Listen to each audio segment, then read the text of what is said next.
బంజారా హిల్స్లో పెద్దమ్మ తల్లి కుంకుమార్చన జరుగుతుంది. మరి ఈ తెలంగాణ రాష్ట్రంలోని ప్రతి గ్రామం నుండి హిందూ బంధువులందరూ కూడా పెద్ద ఎత్తున పెద్దమ్మ తల్లి కుంకుమార్చనకి రావాల్సిందిగా నేను పిలుపునిస్తున్నాను.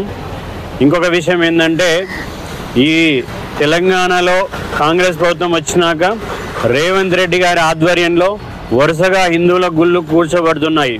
దీనికి ఒక్కసారి కారణం చూడాలి. మరి బాబ్రీ మసీద్ ఎప్పుడైతే కూలిందో తర్వాత బాబర్ సామ్రాజ్యం కూలింది.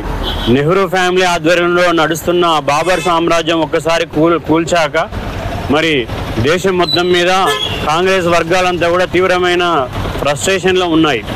మరి వాళ్ళకి ఎక్కడ అవకాశం దొరికినా కూడా ఆ బాబ్రీ మసీద్ కూల్చిన దానికి ప్రతీకారం తీర్చుకోవాలని చెప్పేసి ఈరోజు కాంగ్రెస్ నాయకులు, కాంగ్రెస్ ప్రభుత్వాలు మరి హిందువుల దేవాలయాలను టార్గెట్గా చేసుకొని మరి హిందువుల దేవాలయాలను వరుసగా కూల్చుతున్నారు.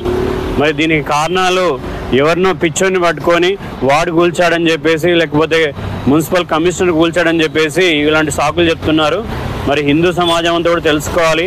అంతకుముందు 800 సంవత్సరాల మొఘళ్ళ పరిపాలనకి ఏదైతే చిహ్నంగా మరి బాబ్రీ మసీద్ని కట్టారో, మరి తర్వాత 65 సంవత్సరాల నయా బాబర్ సామ్రాజ్యం ఏదైతే కాంగ్రెస్ పాలన జరిగిందో మరి 2 సామ్రాజ్యాలు కూలాయి. కాబట్టి ఈరోజు తీవ్రమైన ఫ్రస్ట్రేషన్లో ఉన్న కాంగ్రెస్ నాయకులు, కాంగ్రెస్ ప్రభుత్వము, ముఖ్యంగా రేవంత్ రెడ్డి గారి కనుసన్నల్లో ఇవి జరుగుతూ ఉన్నాయి.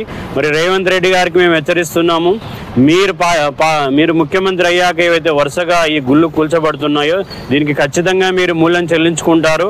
బాబ్రీ మసీద్ కూలింది, అది గుర్తుపెట్టుకోండి, అది మర్చిపోవద్దండి. మీరు మళ్ళీ కూడా మరి మీరు చేస్తున్న ఈ అరాచకాలకి ఖచ్చితంగా కూడా ఒకరోజు మేము దానికి కావాల్సిన సమాధానం చెప్తున్నామని చెప్పేసి నేను తెలియజేస్తున్నాను.